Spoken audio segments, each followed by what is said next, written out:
Mère ou l'espèce nouvelle, chapitre 14, le mécanisme de la contagion. Les lumières de la cellule. Il est étrange que pour retrouver le fonctionnement pur d'une petite cellule, il faille aller jusqu'aux confins de l'univers, et qu'ayant retrouvé la petite cellule telle qu'elle est, on puisse agir là, comme sur tout le reste de l'univers, et vivre là, comme partout dans l'univers. Le petit point pur, tel qu'il est, non seulement contient inimaginablement tout, un point géant, disait Sri Aurobindo, mais plus inimaginablement encore, ce n'est pas du tout que ce point cellulaire se soit démesurément gonflé pour tout avaler dans sa conscience ou tout englober. Non, il est tout, instantanément. Il n'est pas la somme subite des milliards de points, il est chacun des milliards de points comme lui-même. Et comment comprendrons-nous cela ? Sans doute n'est-ce pas à comprendre, mais à vivre. En tout cas, les savants de la matière feraient bien de noter le fait. Einstein aurait sûrement très bien compris la formule mathématique de Sri Aurobindo et les non-formules balbutiantes de Mère, tandis qu'elle se cognait à droite, à gauche, dans son incompréhensible forêt qui décrivait des cercles peut-être autour du même point, justement. Un jour, plus tard, nous avons demandé à Mère, sur les instances d'un professeur, « Mais enfin, à quoi ressemble une cellule vraie, pure ? Comment agit-elle ? Comment se fait la liaison ?» Mère a commencé par nous répondre, de sa petite voix lente, avec ces gouttes de mots qui semblaient venir de loin, loin, traverser des étendues de lumière, rester suspendus comme cela, quelque part dans des silences de neige, puis se condenser soudain comme des perles de rosée très pures sur une feuille de lotus. C'était tout brillant, ce n'était plus des mots, c'était une sorte de vibration qui contenait tout le sens, complet, évident. Nous ne retrouverons jamais cela sur le papier quand ces petites évidences pures sont mises à l'encre. Les cellules, disait-elle, ont une composition ou une structure intérieure correspondant à la structure de l'univers. Alors le rapport se fait entre les états identiques, extérieurs et intérieurs, c'est-à-dire que la cellule, dans sa composition interne, reçoit la vibration de l'état correspondant dans la composition totale. Puis elle a fermé les yeux, mais elle parlait presque toujours les yeux fermés comme de très loin, et pourtant tellement là, comme si on sentait tout dans son propre corps. Il y a quelqu'un, je ne sais pas qui vient de me montrer. C'était une grosse main d'homme. Il y avait dedans Ce n'était pas un œuf, et il me disait que c'était la représentation d'une cellule. C'était un objet qui m'apparaissait grand comme cela, 7 centimètres, transparent et vivant. C'était vivant. Et il me montrait les différentes compositions intérieures de la cellule et la correspondance avec le centre. Une vision tout à fait précise, tellement précise, j'en étais ahuri, j'ai fait « Ah !» Cela avait une forme étrange, pas comme un œuf, mais plus étroit à un bout, et je ne sais pas comment décrire. C'était lumineux, présenté avec 2 doigts, comme cela. Je ne sais pas quelle est la forme scientifique des cellules, mais c'était comme cela. Et il me montrait les différentes radiances. La périphérie était la plus opaque.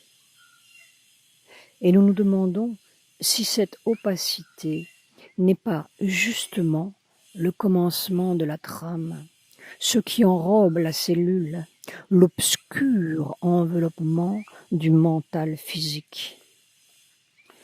Plus cela entrait, plus cela devenait lumineux, et le centre, c'était tout à fait lumineux, c'était brillant, c'est-à-dire que c'était irradiant. Et alors, il y avait différentes couleurs, pas très colorées, mais différentes couleurs. Il y avait des endroits qui étaient un peu bleutés, des endroits, toutes sortes de choses. C'était très complexe, avec des radiations différentes. Et la connexion était de lumière à lumière. Aussitôt, nous avons demandé à Mère si cela voulait dire que la lumière centrale agit en touchant toutes les lumières correspondantes. Oui, c'est cela, par un contact intérieur de l'être. Cela donnait l'impression que chaque cellule était un monde en miniature, correspondant au tout.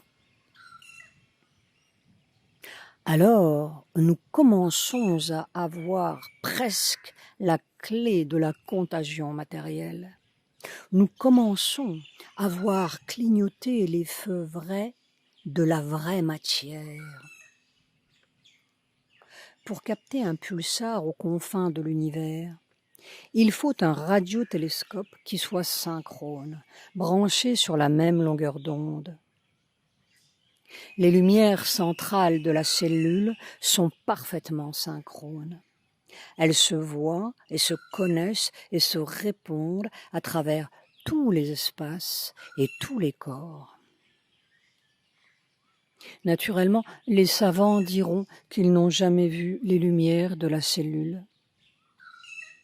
Démocrite et Lucrèce n'avaient jamais vu les atomes, et pourtant, ils étaient les premiers atomistes. Le virage. Mais d'abord, il fallait sortir de cette espèce d'enrobement obscur du mental physique, cette croûte épaisse qui voile tout le fonctionnement pur et sépare tout de tout dans sa cage. Mère apprenait la leçon, comme elle disait. Elle ouvrait toutes les petites portes fermées, dans les circonstances, les rencontres, les gestes. C'était l'accueil de tout dans la transparence parfaite ou qui essayait de devenir de plus en plus parfaite. Si on refuse une seule petite chose. C'est instantanément la porte qui se ferme. Une toute petite porte qui est comme la porte totale. On reste dans la cage. C'est-à-dire la neutralité parfaite, comme un cristal qui laisse passer la lumière. Dans ses toutes premières expériences, Mère avait déjà remarqué. Pour avoir la conscience parfaite et totale du monde tel qu'il est dans tous ses détails, il faut d'abord n'avoir plus aucune réaction personnelle à l'égard d'aucun de ces détails, ni même aucune préférence spirituelle concernant ce qu'il devrait être. En d'autres mots, une acceptation totale dans une neutralité, une indifférence parfaite est la condition indispensable à une connaissance par identité intégrale. Connaissance par identité, c'est-à-dire qu'on connaît parce qu'on est. On connaît l'améthyste ou Monsieur Dupont parce qu'on est l'améthyste ou le dikidam. S'il y a un détail, si petit soit-il, qui échappe à la neutralité, ce détail échappe aussi à l'identification.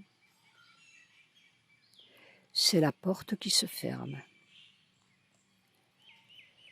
Et curieusement, tant qu'il reste une seule porte fermée, c'est comme si toutes les autres portes n'étaient pas vraiment ouvertes. Là aussi, un tout petit coin ou un tout petit point contient le mur de tout. Chacun a un microscopique mur quelque part. Mais les murs dans le corps, ils sont très utiles, jusqu'à preuve d'une autre espèce. Comment se trouver non seulement démuni contre tout le monde, à la merci de tout le monde, dévoré très joyeusement par tout le monde, mais tenir encore debout sur 2 pieds personnels. C'est une assez féroce leçon. Féroce, en fait, parce qu'il fallait bien que quelqu'un ouvre le chemin. Il faut bien que quelqu'un fasse le travail, disait-elle. Après, c'est du bois de Boulogne avec des allées toutes faites et des petits écriteaux. C'était une sorte de formidable démolition à laquelle elle se soumettait. Nous ne savons pas jusqu'à quel point intime où il semble qu'on ne puisse pas lâcher ça sans lâcher le fil même de sa vie. Même le yoga lâché, même les réalisations spirituelles suprêmes et divines, nous allions dire même le divin lâché, et même la pensée qu'il fallait faire la transformation, qu'il fallait tout dégringoler, même le but dégringoler. Personne ne peut imaginer ce qu'est cette neutralité-là. Mais c'est la dévastation de la cage dorée comme l'autre, la cage spirituelle avec l'autre. Tu sais, cette espèce de détachement, eh bien, ça s'accentue, au point que maintenant, c'est pour tout ce qui concerne une action sur la terre. C'était probablement nécessaire. Ce sont comme des choses qui se dissolvent. C'était des espèces de liens entre ma conscience et le travail. Pas des liens de moi-même parce que je n'en avais pas, mais le corps, toute la conscience physique, tout ce qui l'attache aux choses qui l'entourent et au travail et à l'entourage, ça se dissout, ça se dissout, ça se dissout. Et ça va en s'accentuant de plus en plus. Avant, j'avais le pouvoir d'agripper comme ça et de tenir. Et puis, il y a eu cette espèce de détachement et ça s'en va partout, partout, partout. Mais tu sais, ce n'est pas une plaisanterie, cette transformation. J'avais tellement l'impression hier que toutes les constructions, toutes les habitudes, toutes les façons de voir, toutes les réactions ordinaires, tout ça s'écroulait complètement. Que j'étais suspendu dans quelque chose de tout différent, quelque chose, je ne sais pas. Ce quelque chose, c'était le commencement de l'espèce nouvelle. C'était un 27 mars 1961. On ne peut pas faire la nouvelle espèce tout en restant dans la vieille, c'est évident. Mais quand c'est la lumière même de la vieille espèce qui s'en va, c'est précaire. Mère a 83 ans.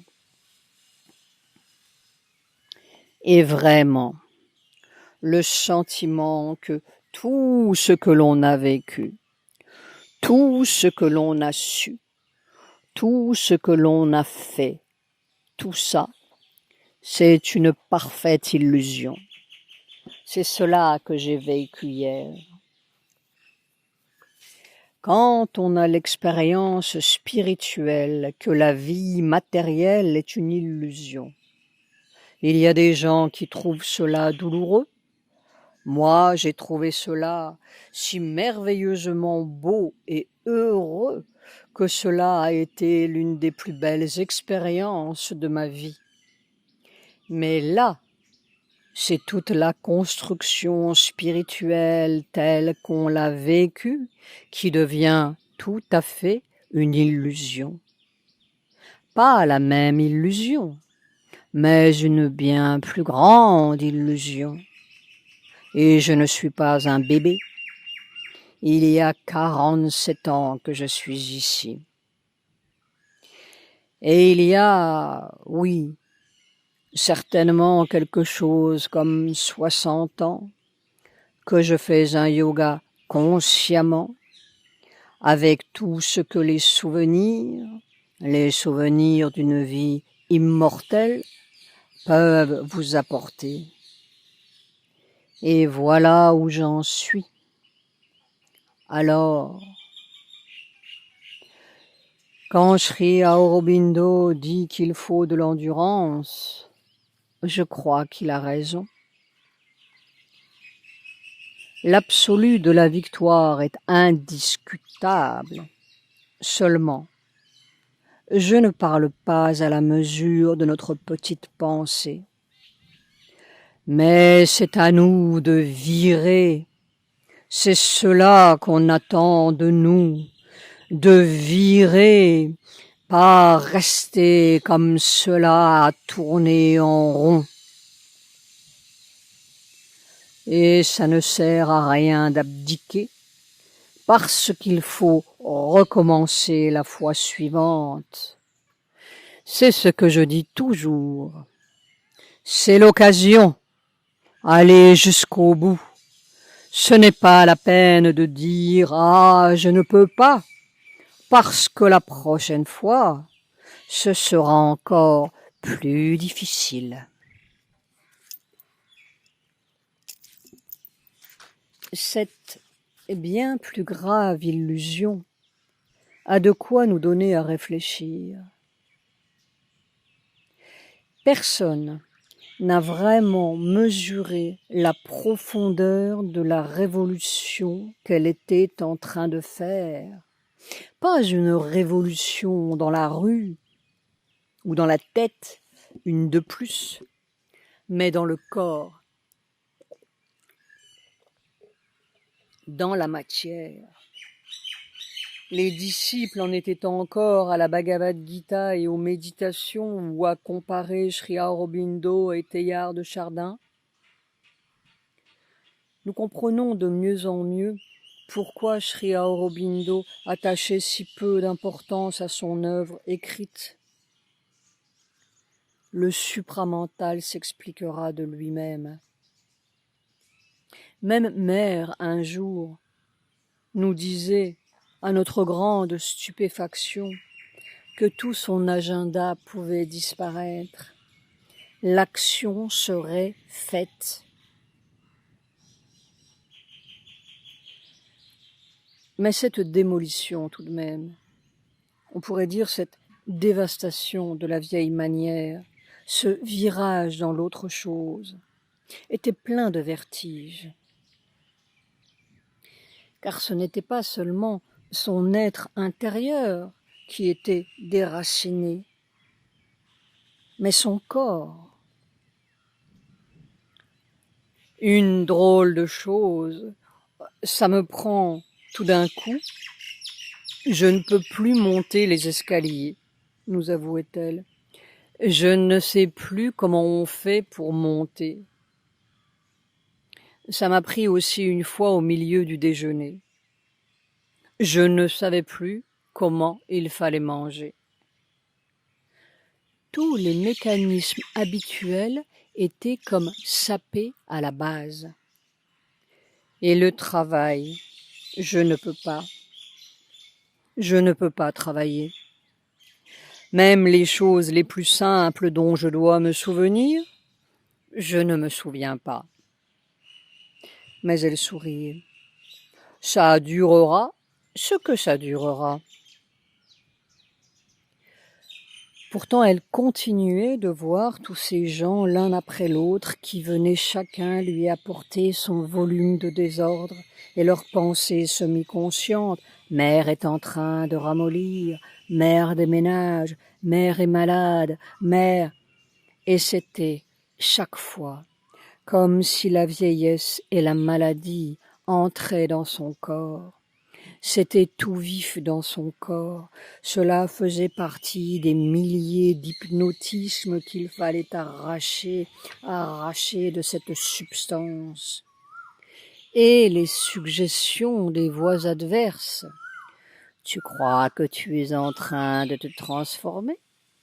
Tu crois que cette vieille matière va changer? Tu crois? Mais regarde-toi donc. Ce sont des blagues. Et il est très conscient, le corps, qu'il est à des millions de lieues de la transformation.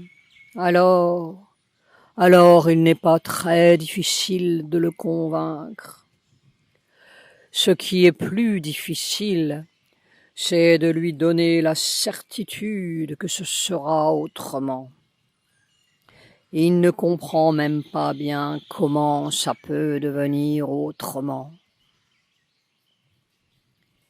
Et comment comprendre ce qui n'est pas une continuation ou une amélioration d'un vieil état, ce qui est vraiment autre chose. Autre chose, c'est du noir. Ça n'existe pas. Si ça existait, ce serait fait. Il faut le faire devenir ou le découvrir. Pour en arriver là, il faut accepter d'être tout à fait imbécile pendant pas mal de temps.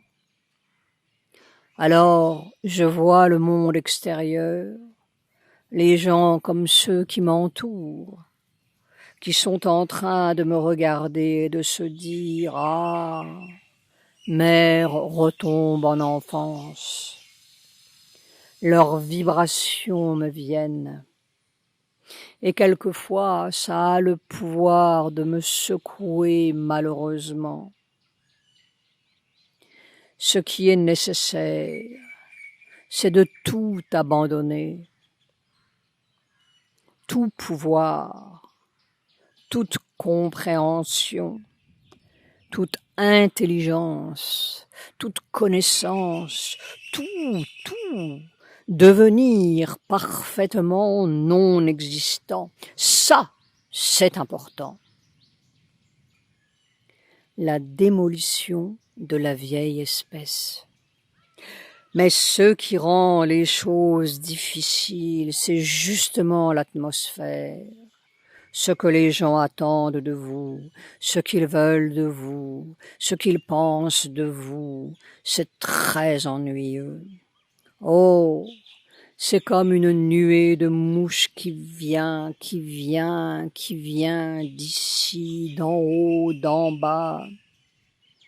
Il faudrait être tout le temps à faire comme ça, s'éventer pour que ça s'en aille. Il reste encore une assez formidable découverte à faire, c'est celle de l'hypnotisme collectif. Comme si le monde entier était pris dans un filet d'hypnose qui le fait voir d'une certaine façon, le fait sentir, éprouver, vivre d'une certaine façon, et le corps est comme pris dans ce filet hypnotique. Ce n'est pas seulement en soi qu'il faut arracher ça, c'est comme s'il fallait l'arracher de tout le monde. Mère nous a fait une remarque une fois qui nous a laissé tellement perplexes, comme si elle touchait une sorte de secret impossible à traduire.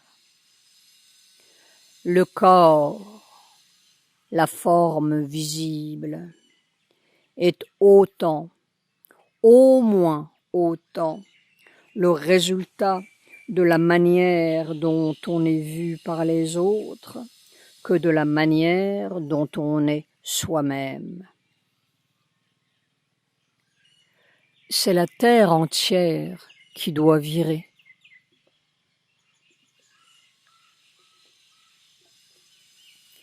L'état d'harmonie.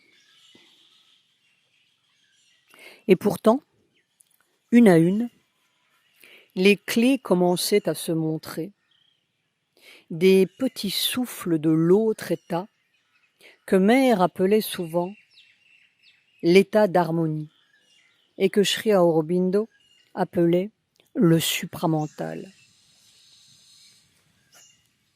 À mesure que ce détachement se produit, la réalité de la vibration et surtout la vibration d'amour divin s'accroît,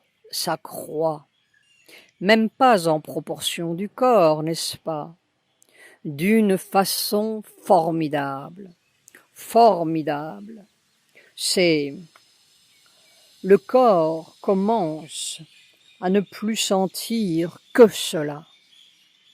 C'est comme si je vivais, comme si le corps vivait, en dépit de toutes ces maladies, toutes ces attaques, toute cette mauvaise volonté qui s'est acharnée contre lui, comme s'il vivait dans un bain de vibrations divines. Un bain, quelque chose, et qui est immense, qui n'a pas de limite, et qui est d'une stabilité, une universalité cellulaire. C'était presque comme si une autre sorte de divin émergeait de la matière ou commençait à passer entre les mailles. Et quand nous disons une autre sorte, nous avons tendance à croire que c'est la même chose, avec des améliorations ou des différences, un super bien de notre monde. Mais les bonnes choses ne valent pas mieux que les mauvaises, s'écriait Mère. C'est pas ça.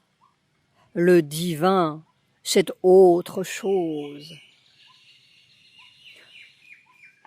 Au fond, qu'est-ce que ça peut bien être, le divin, pour le corps?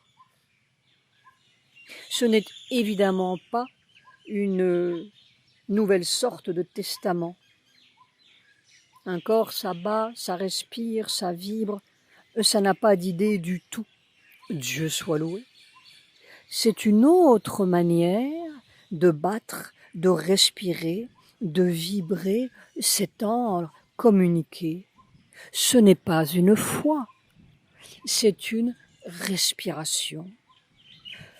Ce n'est pas un commandement de Dieu, c'est une vibration infaillible qui vous porte exactement au lieu voulu, comme l'anguille vers le Gulf Stream, et vous fait faire le geste voulu.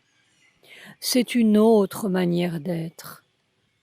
C'est un autre état. Nous sommes tout à fait empoisonnés avec notre conception mentale de Dieu.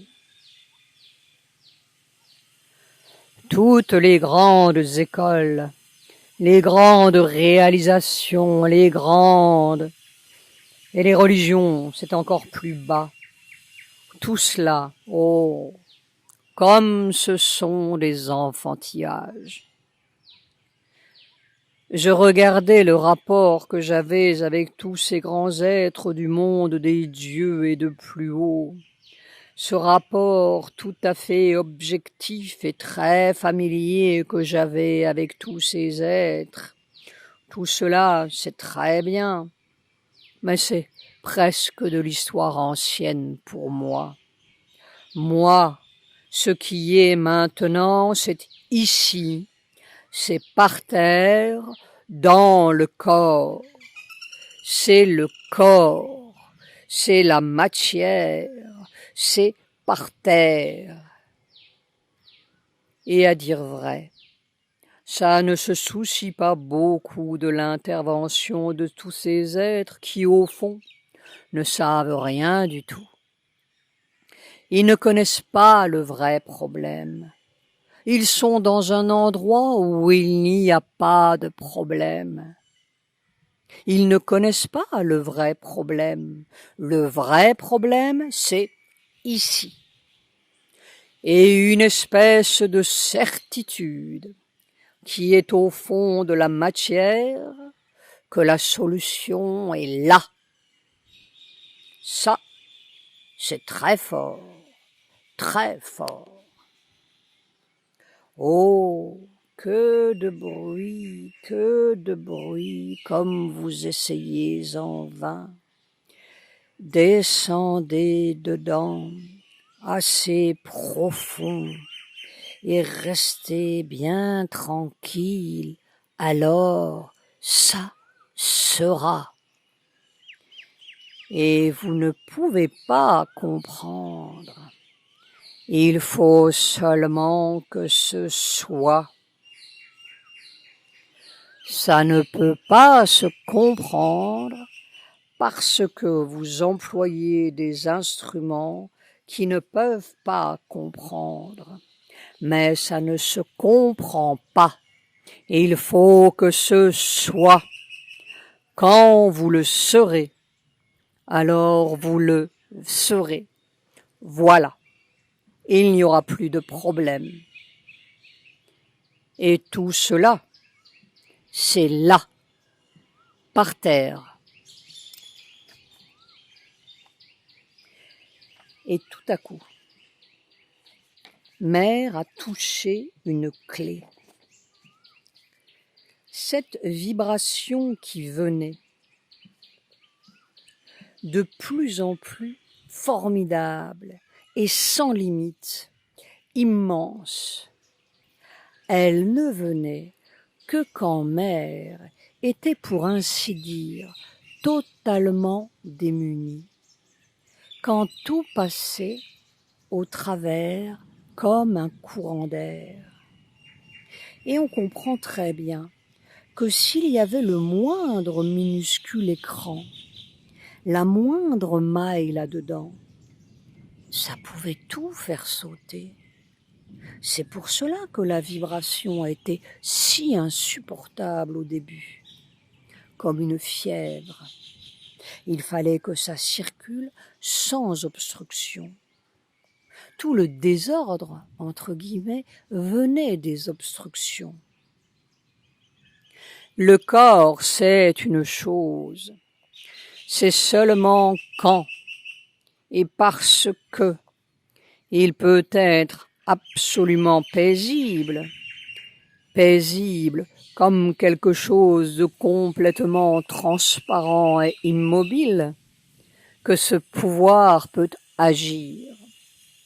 Une immobilité totale, transparente.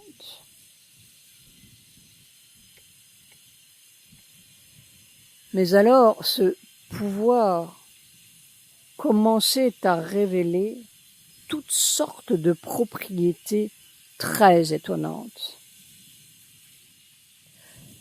En fait, c'est tout un monde qui commençait à se dessiner et les expériences allaient jaillir de tous les côtés.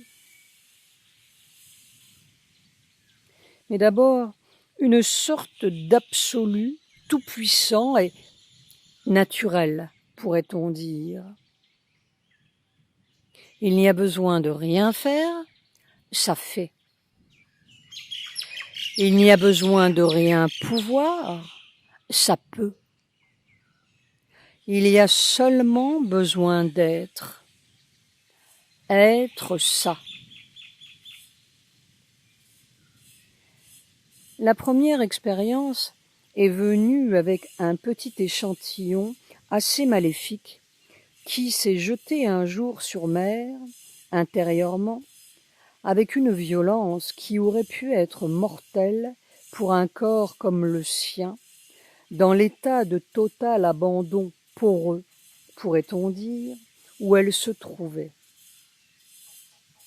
L'incident en lui-même n'est rien, mais il s'est produit à ce moment-là une sorte d'invasion du pouvoir et l'échantillon n'a pas été annulé ou subjugué comme on pourrait le croire, mais guéri, instantanément guéri.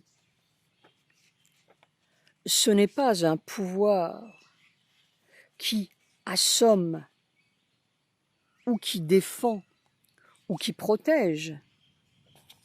C'est un pouvoir d'ordre. Ça remet tout en ordre.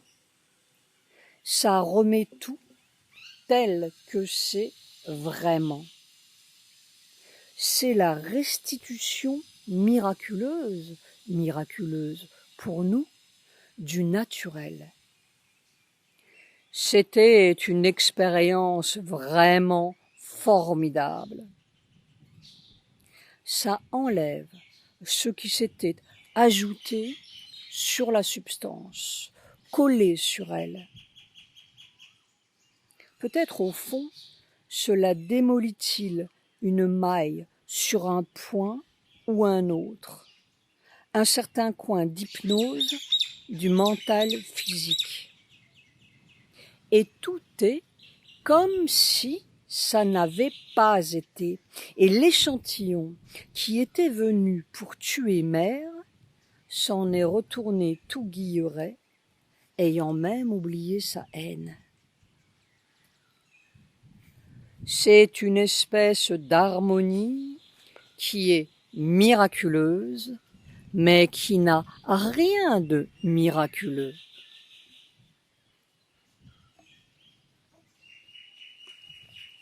Au début, nous ne comprenions pas ce qu'elle voulait dire, jusqu'au jour où cela a été une véritable révélation pour nous. D'abord, nous demandions à Mère pourquoi elle ne se servait pas des pouvoirs occultes très matériels comme ceux qu'avait Théon, par exemple. D'aucune utilité. Aucune utilité, nous a-t-elle répondu. Et elle nous disait que Sri Aurobindo ou elle-même s'était toujours refusée à faire ce qu'on appelle des miracles parce que pour faire ces soi-disant miracles, il fallait faire appel à toutes sortes de forces vitales ou autres qui sont justement la perpétuation du mensonge sur la terre. Les bâtisseurs de la trame, pourrions-nous dire, et qui de temps en temps se payent le luxe de lâcher un maillon pour se faire mieux adorer. Ils enlèvent un barreau de leur cage et on dit « Ah !» Ils ont le mérite de vous miraculer de leur propre mal. Dans l'état où le monde est maintenant, un miracle direct, matériel ou vital, disait Mère, doit nécessairement tenir compte d'une quantité d'éléments mensongers qu'on ne peut pas admettre. Ce sont nécessairement des miracles mensongers. Par contre, disait-elle, et c'est là où nous avons eu notre révélation, Sri Aurobindo a fait une quantité de miracles dans le mental. Qu'est-ce que cela peut bien être des miracles dans le mental? Et Mère de répondre. Il introduisait dans la conscience mentale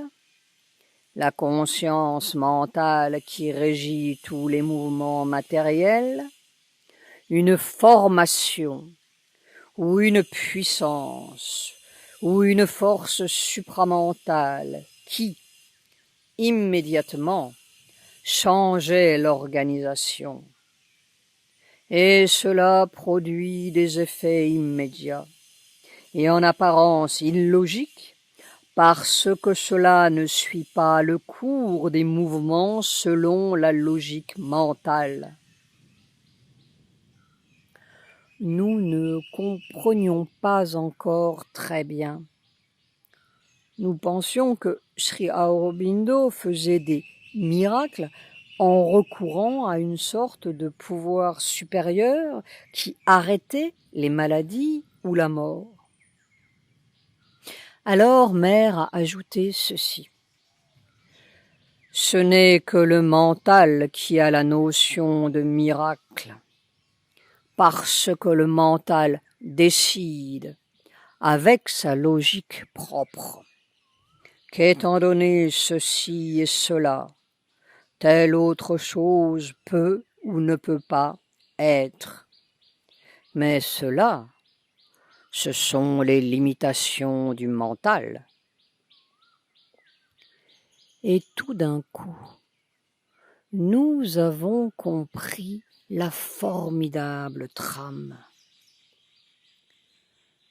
Ce n'était pas du tout un miracle, c'était le contraire du miracle. On pourrait dire que c'était la disparition du miracle mental. C'est le mental qui décide qu'étant donné telle maladie, il faut tant de repos et tant de remèdes et tant de mois d'hôpital, qui décide qu'étant donné telle distance, il faut tant d'heures de voyage et tant de trains et d'avions, qui décide qu'étant donné les yeux, les oreilles, etc., on ne peut pas voir plus loin qu'à tant de centaines de mètres et pas entendre sans téléphone, qui décide tout. Il décide tout. Il décide la maladie et décide la mort. Il a tout décidé. C'est mathématique et inévitable comme la pomme de Newton. Étant donné ceci, on ne peut pas cela. C'est la cage complète, infaillible, médicale et irréfutable. Tout est logique. Sri Aurobindo changeait la logique et tout était naturel. Tout était comme c'est. Et toute l'organisation change. Subitement, un jour de février 1962, Mère a été guérie de sa filariose. Disparue. Plus une trace. En une seconde, c'était parti. Pas une lente guérison, non. Une seconde. Comme un renversement d'état. Et vraiment guérie. C'est-à-dire que la maladie n'est pas rentrée sous terre. Elle n'était plus. Comme si j'avais une nouvelle paire de jambes. Et elle n'a utilisé aucun pouvoir yogique. Simplement, elle était cette vibration naturelle. Et ça n'existait plus. La trame avait lâché sur ce point. Et Mère nous expliquait le minuscule mécanisme, on pourrait presque dire les minuscules non-miracles, de cette harmonie naturelle qu'on appelle le supramental. C'est assez délicat. C'est comme un rouage très très délicat, comme une machinerie. La moindre petite chose détraque tout. La moindre petite chose, c'est justement l'intervention ou la réintervention du mental physique. Par exemple, une mauvaise réaction dans quelqu'un, ou une mauvaise pensée, ou une vibration d'agitation, ou une anxiété, n'importe quoi, et toute l'harmonie se dissout. Ce ne sont pas toujours les événements que l'on considère comme grands ou importants qui ont les effets les plus néfastes. Loin de là. C'est quelquefois une intrusion de mensonges tout à fait insignifiante, pour une raison tout à fait insignifiante, ce que l'on est convenu d'appeler une stupidité. Et c'est si joli, n'est-ce pas, quand cette harmonie vient. On voit une grâce joyeuse, lumineuse, qui se manifeste dans toute chose, même dans ce que nous sommes habitués à considérer comme n'ayant aucune espèce d'importance. Mais alors, si ça se retire, tout, exactement les mêmes conditions, les mêmes choses, les mêmes circonstances, cela devient pénible, embêtant, long, difficile, laborieux, oh. Et Mère ajoutait ceci, qui est prodigieusement révélateur. Et c'est ce qui vous fait sentir que ce ne sont pas les choses en elles-mêmes qui comptent. Ce que nous appelons en elles-mêmes, ce n'est pas vrai, ce n'est pas vrai. C'est le rapport de la conscience avec ces choses. Oui, les choses en elles-mêmes, soi-disant, c'est la cage, c'est notre perception mentale des choses. Cette trame gluante qui accroche tout, cadre tout, fixe tout selon sa logique implacable ou la souplesse, la fluidité miraculeuse et sans suite de l'harmonie supramentale. Et cela a une puissance formidable puisque, dans un cas, on touche quelque chose, par exemple, on le laisse tomber. Ou en tout cas, les choses se présentent mal. Et dans l'autre cas, c'est si joli, ça s'arrange. Même les mouvements les plus difficiles se font sans difficulté. C'est un pouvoir insensé.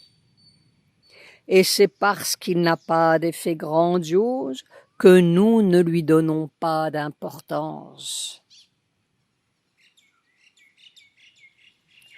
Des miracles tout à fait invisibles parce qu'ils sont tout à fait naturels. Il faut que ça cesse d'être naturel pour qu'on s'en aperçoive. Au fond, l'homme mental a commencé à s'apercevoir du monde parce qu'il a commencé à tout déranger. Et c'est toute la clé. C'est la clé totale. Si on veut le miracle du monde, il faut bien regarder ces petits miracles microscopiques. Et comment, dans un petit coin, la trame lâche ou se referme. Si on la fait lâcher dans un coin, elle peut lâcher partout. Plus rien n'est irrémédiable, plus rien n'est la conséquence de quoi que ce soit, il n'y a plus de conséquences. À chaque instant, c'est, et c'est tel que c'est. C'est l'harmonie telle qu'elle est, sans son revêtement mental. Il n'y a pas de différence appréciable entre l'état qui vous fait buter sur une marche d'escalier et l'état qui vous fait mourir. Il y a l'harmonie et il y a la mort. Et tout ce qui n'est pas cette harmonie est la mort, ou le commencement de la mort.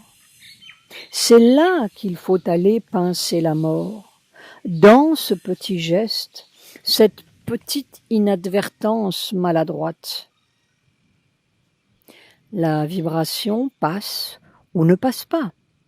C'est clair ou c'est obscur. C'est harmonieux ou ça grince.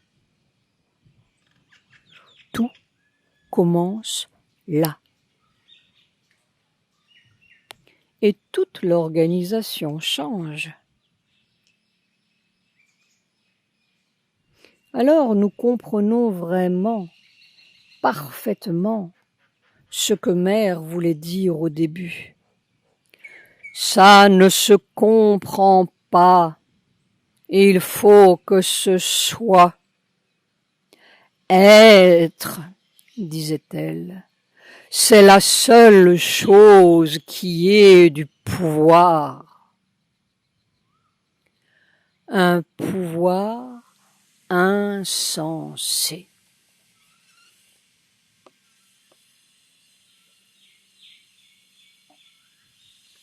La libération de la vraie matière. Cet état poreux, qui mettait mère à la merci de tout le monde, et d'abord des désordres de tout le monde, allait soudain lui donner la clé de la guérison. Comme quoi, le remède est vraiment toujours au cœur du mal. Toute cette période bizarre que je viens de traverser, je vois que c'était une avance formidable, et je n'en savais rien. Cette remarque est si exactement vraie. Nous ne savons pas du tout en quoi consiste le progrès. Il n'est pas du tout conforme à notre mieux. Il est même, plus souvent, conforme à notre pire. Nous n'allons pas vers mieux. Nous allons vers autre chose.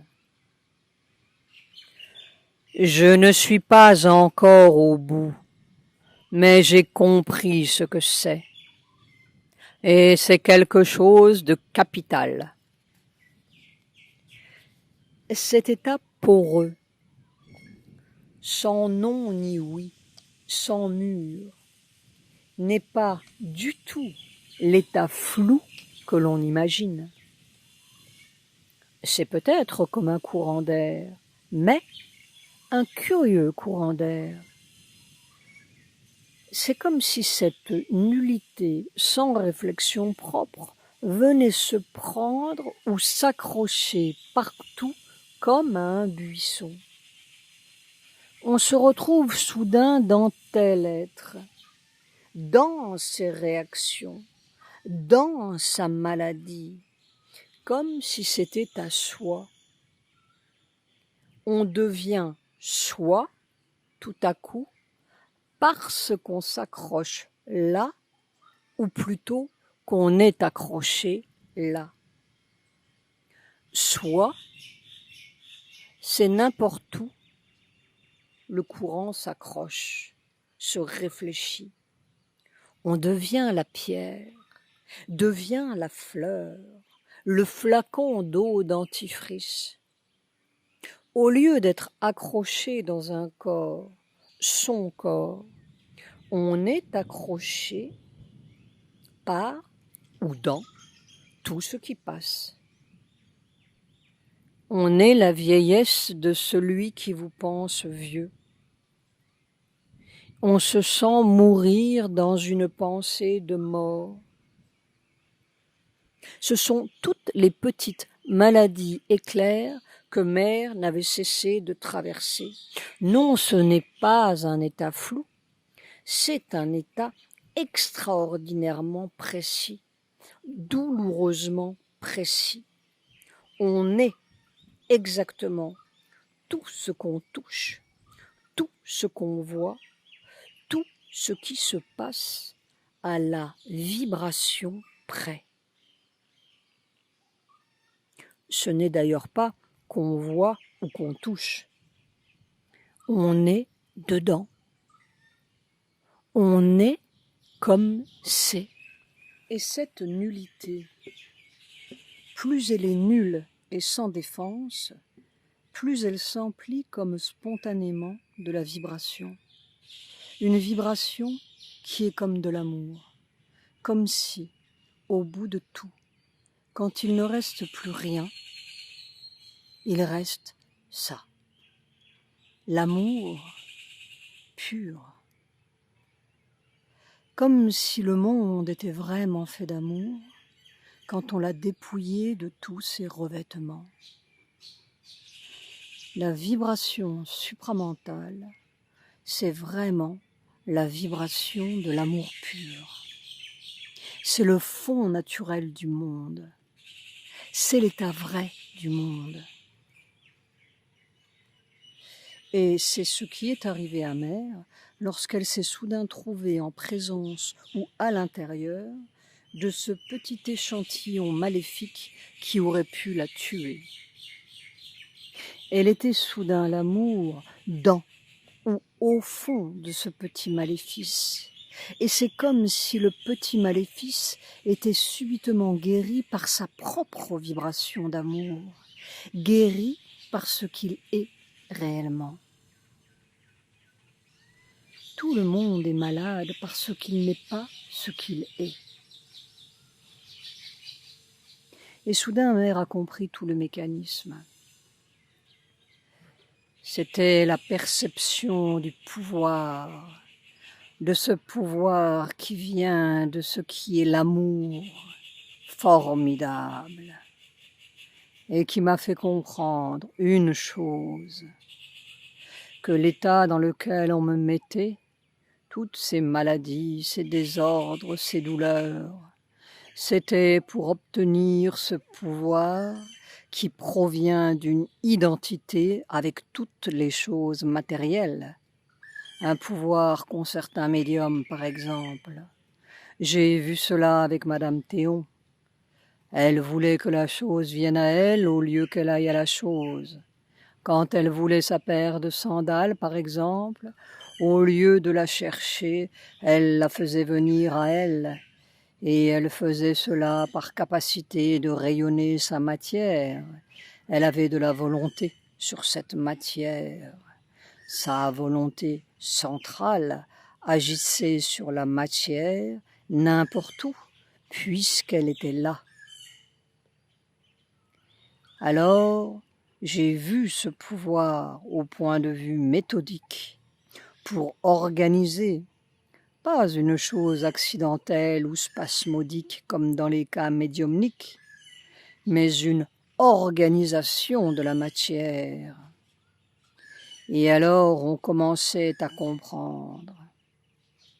Mais avec ça, on a le pouvoir de mettre chaque chose à sa place, pourvu qu'on soit assez universel. Alors j'ai compris. Maintenant, je sais où j'en suis.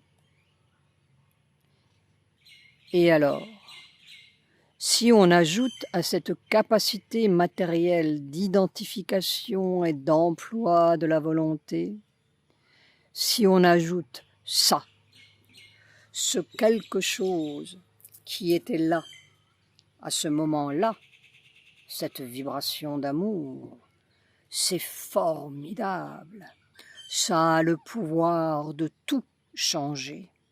Et tout changer de quelle façon? Simplement, on est ça. Une vibration de ça.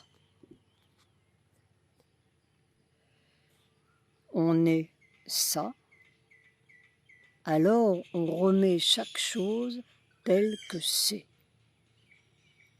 Il n'y a pas de miracle à faire pour changer le monde. Il y a à le remettre tel qu'il est.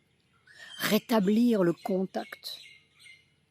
Nous disions enlever la trame, mais c'est peut-être une façon négative de dire la chose. Il faut semer partout ce petit pointillement de lumière multicolore, cette réalité de la matière, cette matière vraie, et elle usera, rongera le voile du dedans automatiquement. C'est ce fameux pouvoir automatique dont parlait Sri Aurobindo. Et Mère ajoutait, depuis cette expérience du petit échantillon maléfique, la multiplication des faits d'identification, c'est-à-dire qu'on est ça, par conséquent on fait ça, est constante pour toutes les petites choses de la matière, les plus petites choses de l'ordre matériel, mais c'est la clé, ça, c'est la clé. C'est la clé de la contagion matérielle. Seulement, il faut que l'universalisation du corps soit devenue assez totale pour pouvoir semer, ou plutôt éveiller ou réveiller partout le petit pointillement de lumière vraie. Une formidable réorganisation de la matière. Peut-être faudrait-il dire une formidable libération de la vraie matière.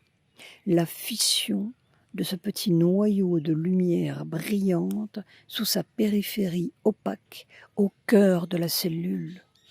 On est ça. Par conséquent, on fait ça. Il n'y a rien à changer. Il y a à faire briller ce qui est là. Il n'y a même pas de trame à démolir. Elle se démolira toute seule sous l'effet de ce rayonnement. C'est ce qui est en train de se produire. À la lisière. Mais pour que Mère puisse faire ce travail, il fallait que elle puisse sortir de la trame. Un travail microscopique sur des petites réactions, des petites pensées, des petits réflexes, des milliers d'habitudes. Il y a une sorte d'alternance. Ça vient, l'état d'harmonie, cette vibration supramentale, pendant quelque temps ou quelques heures, et puis tout d'un coup encore tout se brouille et il arrive c'est une fatigue, n'est-ce pas? Je ne peux pas dire presque insupportable, mais par exemple, le soir, à 5h30, quand je monte après avoir passé 1h30 ici avec les gens, monter les marches est un labeur. Je suis tendue à craquer. Au bout d'un moment, je commence à marcher, je ne m'arrête pas, je ne me repose pas. Je commence à marcher avec mon mantra. Au bout d'une demi-heure, c'est levé. C'est vraiment comme un voile qui se lève et qui remet en place. Et c'est le voile de tout le monde.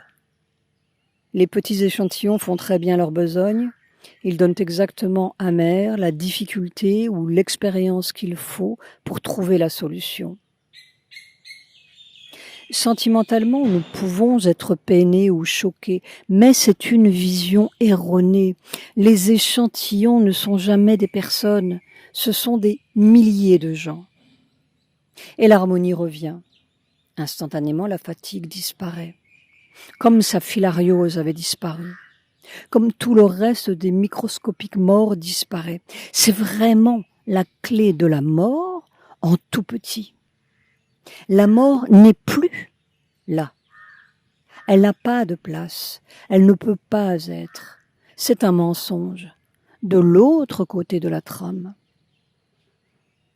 Et puis, tout d'un coup, pour une bêtise, un courant d'air, 3 fois rien, le corps oublie, il a un repli sur soi, la peur de disparaître, la peur de ne pas être, et tout est à recommencer depuis le début. Dès que le corps se sent « je », il est rentré dans la trame. Il redevient reptile. Et alors, on voit que cette condition d'universalisation est la bizarre condition pour retrouver le fonctionnement pur d'une petite cellule qui est là, juste en dessous, à quelques millimètres.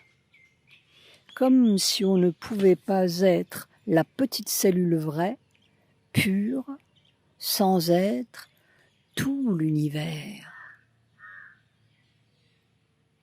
Et encore l'harmonie revenait, quelques heures et plus fréquemment. Je marchais dans une sorte d'univers qui était exclusivement le divin. Ça se touchait, ça se sentait, c'était dedans, dehors, partout. Pendant 3 quarts d'heure, rien que ça, partout. Eh bien, il n'y a plus de problème à ce moment-là, c'est sûr. Et cette simplicité, rien à penser, rien à vouloir, rien à décider, être, être, être, dans une complexité infinie d'une unité parfaite. Tout était là, mais rien n'était séparé. Tout était en mouvement et rien ne se déplace. C'était vraiment une expérience debout, en marchant là, autour de sa chambre, avec le mantra. Pas une expérience de méditation, une expérience du corps. C'est le corps qui sent, respire, vit ça. Et dans cet état-là, fait ça, spontanément, puisqu'il est là, et là, et là, sans division. C'est le mental qui fait la division. C'est lui qui a tout mis dans une boîte et après, il s'étonne qu'il lui faille un téléphone et des télécommandes. Mère luttait pied à pied, point par point. Sans lutter vraiment, ce n'était pas une lutte, c'était une manière d'être au-dedans, avec comme un cri au milieu de cette trame opaque, un besoin d'air, un besoin de lumière dans cette suffocation. J'ai vu quel était le domaine qui dépend de la pensée, le pouvoir de la pensée sur le corps, c'est formidable. On n'imagine pas à quel point c'est formidable. Même une pensée qui est subconsciente et quelquefois inconsciente, ça agit, ça provoque des résultats fantastiques. On pense à la mort, elle est là. On pense à la fatigue, le corps est fatigué. On pense et tout est empoisonné. Et puis, cela devenait de plus en plus clair, précis, comme si la mécanique du mensonge se dévoilait de tous les côtés, dans tous les gestes, toutes les rencontres. Plus on se trompe, entre guillemets, plus on voit clair. La mécanique devient de plus en plus épaisse parce qu'on la voit de mieux en mieux. Et on commence à pouvoir empoigner le mécanisme. D'un côté, avec telle attitude, tout bascule dans l'harmonie. De l'autre côté, avec telle autre attitude, tout bascule dans le désordre. Une infime alternance, de plus en plus rapide, d'un état à l'autre, à travers les mille stupidités de la vie quotidienne. Et soudain, Mère a compris. J'ai une sorte de certitude, pas très formulée avec des mots, une certitude de sensation, d'impression, que lorsque ce travail microscopique sera terminé, le résultat sera presque foudroyant, parce que toute l'action du pouvoir à travers le mental se dilue, s'atténue, s'adapte, se transforme. Et qu'est-ce qui arrive en bas? Tandis que quand ce sera à travers cette matière, évidemment, ce sera formidable. Il faudrait un pouvoir direct. Il faudrait un pouvoir qui se fasse sentir directement, c'est-à-dire qui passe de cellule en cellule, vibration de la même qualité.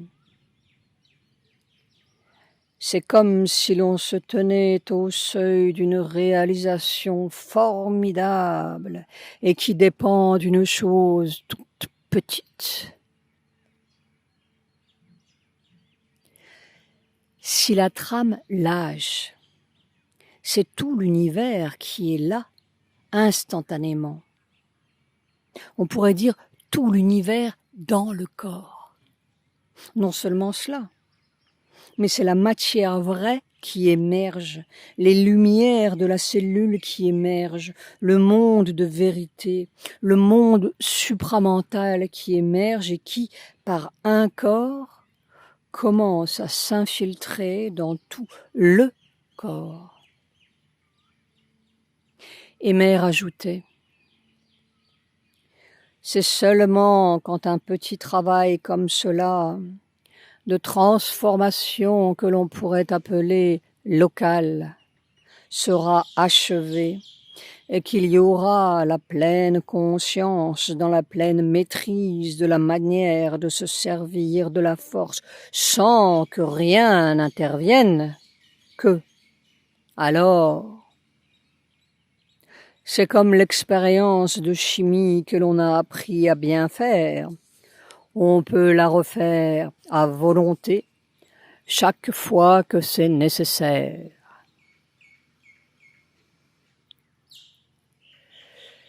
Mère restait à regarder le grand flamboyant jaune au-dessus de la tombe de Sri Aurobindo. On aurait dit qu'elle voyait de plus en plus et de mieux en mieux Sri Aurobindo, comme si c'était cette trame-là, ce voile-là qu'elle voulait user. Ce qui séparait Sri Aurobindo de son corps et du corps du monde. Ce qui séparait peut-être la demeure de Sri Aurobindo de notre demeure ici.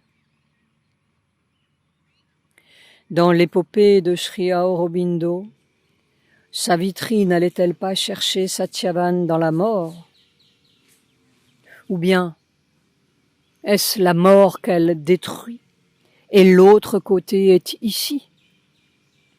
Tu sais, on est juste à la frontière, à la lisière. C'est comme s'il y avait un rideau à demi transparent et on voit les choses de l'autre côté. On essaie de les attraper, mais on ne peut pas encore. Mais c'est ce sentiment d'une telle proximité. Parfois, tout d'un coup, je me vois comme une puissance concentrée, formidable, en train de pousser dans une concentration intérieure pour passer au travers. Cela m'arrive n'importe où, n'importe quand, n'importe quel moment. Je vois tout un ensemble de conscience rassemblées dans un pouvoir formidable qui pousse pour passer de l'autre côté. Quand on passera de l'autre côté, ce sera bien. C'était en 1961. L'année du premier voyage spatial américain. La conquête d'un autre espace ou la conquête d'une autre espèce sur la Terre.